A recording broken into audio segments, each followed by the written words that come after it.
नमस्कार। कैसे हैं आप लोग? ये है सक्सगाम घाटी।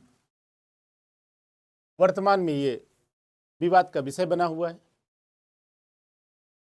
हम देखते हैं एक एक करके इसका इतिहास पहले क्या है। 26 अक्टूबर 1947 को जम्मू कश्मीर रियासत का भारत में विलय हुआ और उस विलय के साथ ही ये पूरा संपूर्ण भूभाग जम्मू कश्मीर का भारतीय भूभाग का अभिन्न अंग बन गया। 1947-48 में 1947 और 48 में इंडिया और पाकिस्तान का युद्ध हुआ। 1962 में इंडिया चाइना का युद्ध हुआ। 1962 में इंडिया चाइना का युद्ध हुआ। इंडिया और चाइना का युद्ध हुआ। 1963 में पाकिस्तान ने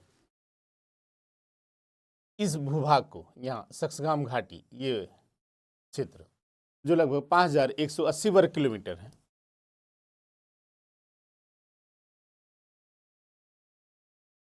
सक्सगाम घाटी और यारकंद नदी, यहीं पे यारकंद नदी प्रवाहित होती है, क्षेत्रों को चीन को गिफ्ट में दे दिया। अब सवाल ये है कि जो चीज़ आपका है ही नहीं उसे आप गिफ्ट कैसे दे सकते हैं। वर्तमान में विवाद ये है कि चीन के द्वारा यहाँ पे CPEC, China Pakistan economic corridor, और यहीं पे चीन के द्वारा सेना की उपस्थिति भारतीय भूभाग के लिए खतरा का विषय है, क्योंकि ये एक, यहाँ आपका सियाचिन ग्लेशियर है, ये आप देख रहे हैं सियाचिन ग्लेशियर है, और यहाँ पे आपकी सेना रहती है और 24 घंटा ये वहाँ पे जो है रोड अगर बना लेंगे और वहाँ उनकी सेना रहेगी तो जो है, क्योंकि ये दुर्गम पहाड़ी क्षेत्र है, तो हमेशा जो है आप पे निगरानी रखेंगे, जो आपके लिए जो है सुरक्षा का खतरा है। तो भारत सरकार ने यहाँ पे निर्माण कार्य के लिए चीन के द्वारा निर्माण जो जारी है उसका जो है मुखर रूप से विरोध किया।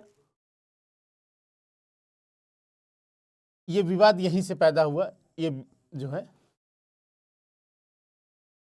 तो भारत ने इसका जब विरोध किया तो उनकी अपनी प्रतिक्रियाएं, अब ये चाहते हैं कि यहाँ पे चाइना पाकिस्तान इकोनॉमिक कॉरिडोर का निर्माण हो और चीन की सेना यहाँ रहे। अगर चीन की जो है सेना वहाँ रहती है और इस घाटी के जो क्षेत्र में अगर चीन के द्वारा निर्माण कार्य जारी किया जाता है, जो कि विवादित क्षेत्र है, और जब आपका जो था नहीं उसे आप गिफ्ट कैसे दे सकते हैं, इसी का भारत सरकार ने विरोध किया। और 1963 में पाकिस्तान चीन के मध्य जो समझौता हुआ था उसमें सक्सगाम घाटी और यारकंद नदी के क्षेत्रों को चीन को सौंप दिया गया।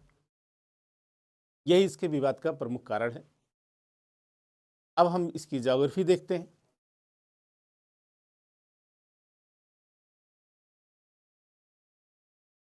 इसकी ज्योग्राफी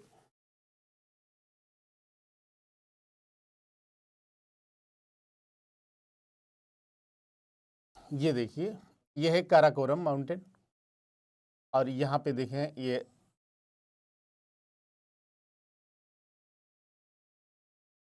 यहाँ पे ये तजाकिस्तान है, ये पामीर नाट है, और ये आप देख रहे हैं ये है अफगानिस्तान। ये है, ये पूरा भाग जो है अफगानिस्तान है, अफगानिस्तान।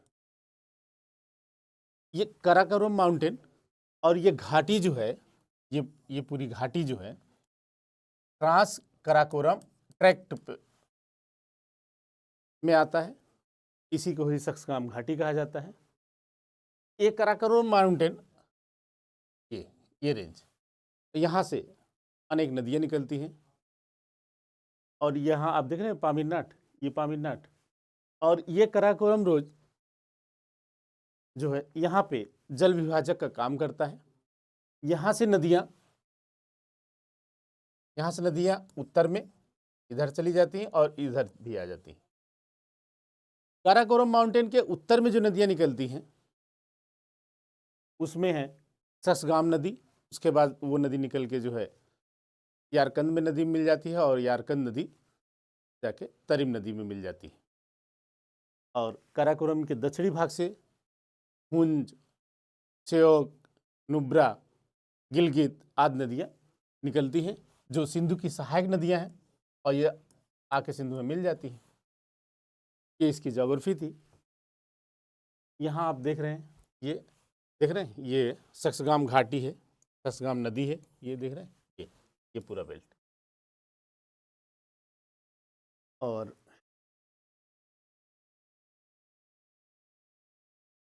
हाँ, 1937 में